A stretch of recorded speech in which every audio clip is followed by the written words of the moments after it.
Yo, what up? It's your boy Wiz Khalifa, man, and this is Voices.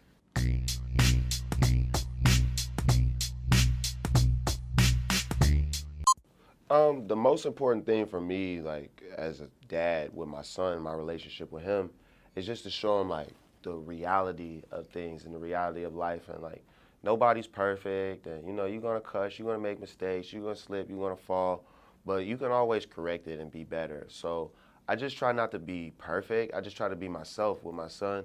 So when it comes to my music, I'm like all the way transparent. I let him come in the studio with me. And I let him see the process of me writing and let him hear the beats over and over and actually let him pick stuff, you know what I'm saying? Or let him watch my videos on YouTube because I want him to experience it all the way as opposed to being like, oh, you're a kid and let me hide it from you. It's like, no, man, your dad is a fucking superhero. Like, you're supposed to be proud of that. It might not be child friendly or appropriate, but you're not a regular child, you know what I'm saying? So it's like, you're my son, you know what I mean? And that's my relationship with him, and that's how that's the advice that I give all dads, is just have your own relationship with your kid, regardless of the outside world.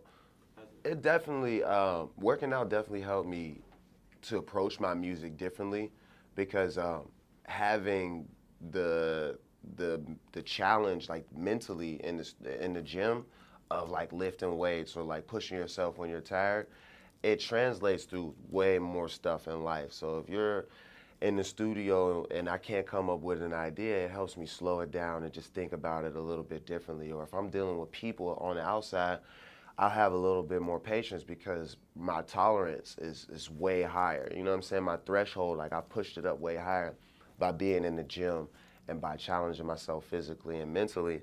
So yeah, I'm able to make, different, better decisions. I feel like my mind is clearer on decision making, not really creatively because like that's a whole totally different thing. You got to turn on a different button for that. But when it comes to making decisions and being patient and slowing down and picking my shots and stuff like that, definitely helped me out with that. Yeah, definitely. I mean, everybody's seen me grow from, you know, internet sensation to having the number one with Black and Yellow to number one with See You Again.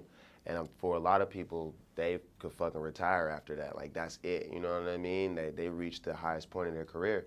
But this is my second coming. This is part two for me. Like, this is what I could do after that. You know what I mean? So I feel it's as important as the first one. And I feel like the direction and the inspiration and the creativity it has to be right there because I've done so much up to this point. To do it again and have another 10 years and then do it again and have another 10 years, this is what's going to start that right here. Yeah, it's good to have such a loyal fan base and people that support the gang so much and people in the gang that rep so hard. And that's what just keeps it going is like it's a lifestyle and people see like people's lives change through Taylor Gang. You become more positive, you become fresher, like you could dress better, you smoke pot, like you get cooler almost, you know what I'm saying? So it's like at the end of the day, there's not too many groups of people that you could say that you could hang around and better yourself. And that's what we do at Taylor Gang. Yeah. With rolling papers too, man, you're gonna laugh, you're gonna cry, you're gonna dance, you're gonna plot on $1 million all in one. It's like a good movie. You know what I'm saying? Like there's so many good moments in and out of it. And at this point in my career, I've been in the game like 8 years, I think now, and put out close to 20 projects. I feel like this project is still allowing people to get to know me. And like, that's such a good thing to get from an artist. It's like, oh, I'm still getting to know Wiz personally. I'm still getting to know layers of him and figuring out things about him that I didn't know before. So it's really good, and I think for the fans it'll be interesting as well as something that they enjoy. The song with me and Bone is crazy, dog. I got all, I think 5 members or 6, I don't know how many it is. Lazy, Crazy, Wish, Flesh, and Busy. That's like a dream come true for me because I grew up listening to Bone, you know what I mean? Like I wanted to be in the group, so that was my opportunity to be in Bone Thugs and Harmony.